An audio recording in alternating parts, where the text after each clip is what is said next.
Donc, dans cette vidéo, on va montrer comment utiliser le traducteur intégré dans l'application AIDA. Le traducteur existe sur l'interface de soignant. Et donc, pour accéder au traducteur, c'est par la fiche du patient. Seulement les patients qui sont inclus, quand on clique dessus, on arrive sur la fiche patient. Donc, seulement les patients inclus en fiche patient avec toutes les informations, comme vous voyez. Et là, on trouve le traducteur ici. Pour les patients non inclus, on n'a pas de fiche patient. On a juste ces 4 informations sur le registre. Car pour nous, toutes les fonctionnalités de l'application existent pour les patients qui sont inclus dans notre recherche APD. Aussi, si le centre est en phase 1, vous n'allez pas trouver le bouton de traduction. Donc, pour le bouton de traduction, il n'apparaît que sur les fiches patients inclus et quand le centre il est en phase 2, pas en phase 1. Voilà, vous êtes sur déjà le patient, fiche patient. Si vous cliquez sur le bouton ici, traduction, vous allez voir sur le côté gauche, c'est pour tout ce que le soignant va dire. Donc, ça traduit de la langue du soignant qui est le français par défaut, mais vous pouvez aussi la changer, vers la langue du patient qui est sur l'autre côté. Ce patient-là, il avait écrit sur l'interface patient que sa langue maternelle est l'arabe d'Orient.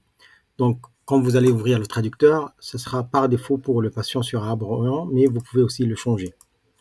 Comme vous voyez, la conversation qui était faite auparavant est déjà enregistrée et il y a la transcription de tout ce qu'on dit. Pour commencer à utiliser le traducteur, vous allez aller sur le côté soignant qui est gauche, parce que la langue que vous allez parler, c'est le français. Et vous cliquez sur le petit microphone. Bonjour monsieur, veuillez vous asseoir, s'il vous plaît. Donc vous cliquez sur le microphone. Bonjour monsieur, asseyez-vous, s'il vous plaît.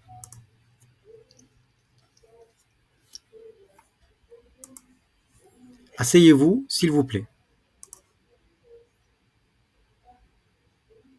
Donc, comme vous voyez, parfois, si la phrase elle est un peu longue ou on fait une pause, le traducteur il va pas prendre toute la phrase.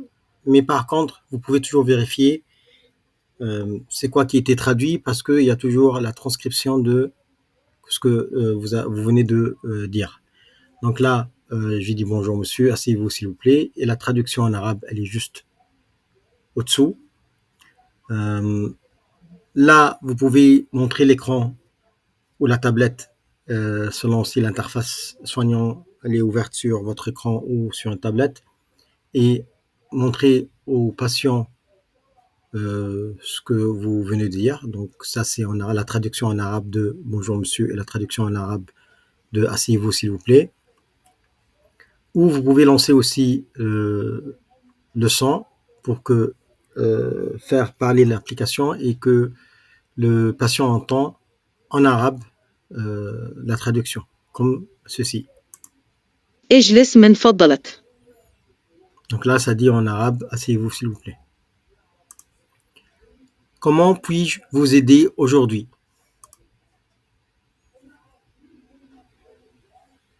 Voilà, parce que là, j'ai parlé rapidement, j'ai pas fait de pause.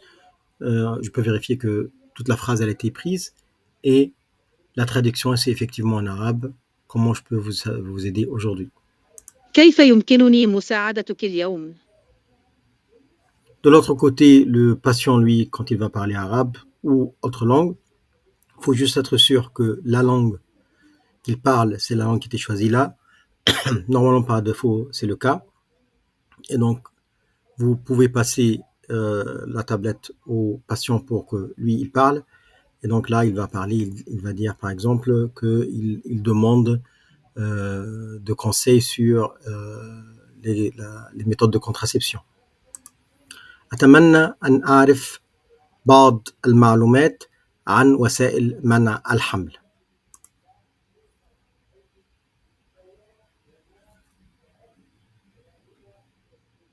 Donc là, effectivement, même si la phrase elle était longue, mais j'ai pas fait de pause. J'ai cliqué sur le microphone, j'ai cliqué après sur le bouton de carré pour enregistrer. Et le patient peut aussi vérifier lui-même que ça, c'est la phrase qu'il vient de dire. Donc, j'aimerais bien connaître quelques informations sur la contraception. Et donc, parce que le patient, bien sûr, il ne peut pas lire la traduction, puisqu'il ne parle pas français. Mais par contre, il peut vérifier que c'est ça qu'il vient de dire. Donc, la traduction, elle est faite sur la prise de la phrase qu'il vient de parler, de dire. Et aussi, bon, là, par contre, c'est à vous de lire le texte qui est en français, mais vous pouvez aussi l'écouter. Je souhaite connaître quelques informations sur la contraception. C'est pas très important puisque c'est vous que vous allez lire sur l'écran en français. Et là, vous pouvez répondre. Ok, je vais vous expliquer toutes les méthodes de contraception qui vous conviennent.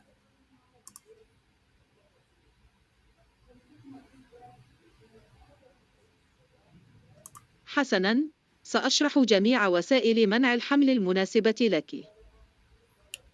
Donc voilà, ça a pris toute la phrase et la traduction elle est en bas. La traduction ici, elle est correcte parce que moi je parle arabe donc je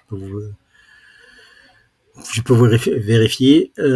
Pour le patient, il peut écouter aussi la phrase et la conversion, le dialogue peut continuer. Et après, vous pouvez toujours revenir pour voir toute la conversation qui va être enregistrée pour chaque patient. Donc, par exemple, on peut revenir vers un autre patient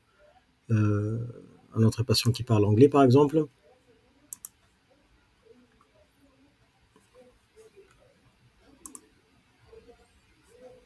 Celui-là, sa langue, elle est en anglais. Si on clique sur la traduction, vous voyez, tout était enregistré déjà. Smoking cessation measures. Ça, c'était un patient qui a demandé la même question, mais en anglais, pour arrêter de fumer et pour la contraception. Donc, vous pouvez tout voir et vous pouvez rejouer l'enregistrement vocal. Okay, sir. I'm going to explain to you the options you have for contraception. Donc, si jamais vous voulez revenir sur une phrase dans la conversation et la rejouer, il faut juste cliquer dessus ou voilà, montrer le texte ou cliquer dessus. Voilà, c'est tout pour le traducteur intégré dans l'application AIDA.